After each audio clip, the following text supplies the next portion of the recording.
I'm Diehl, President of U.S. Money Reserve. Sometimes I hear people say they want to wait to see what happens with the stock market before deciding to buy precious metals, gold in particular. For whatever reason, they believe that makes a difference in how gold prices perform.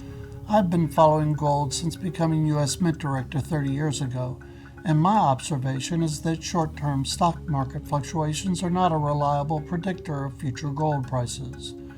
The financial industry's research has found that gold prices are driven by macroeconomic and geopolitical forces, not short-term stock market movements.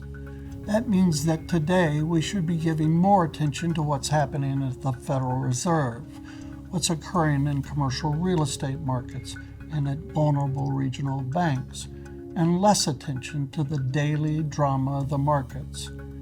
Here at U.S. Money Reserve, we don't look at the short-term changes in the stock market.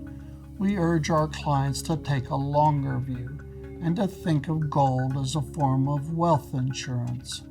Yes, wealth insurance.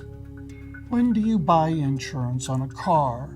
When you're preparing to go on a hazardous road trip, or when you buy the car? When do you purchase insurance on a new home? When you sign the contract, or when a hurricane is on the horizon?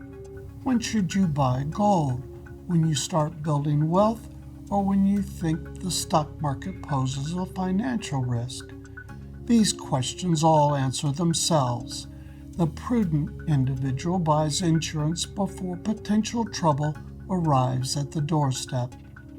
And sometimes, if they wait too long, insurance isn't available or it isn't affordable. You'll find many resources on this website that explore the idea of gold as wealth insurance. I hope you'll pursue these resources here or with one of our team members. Thank you.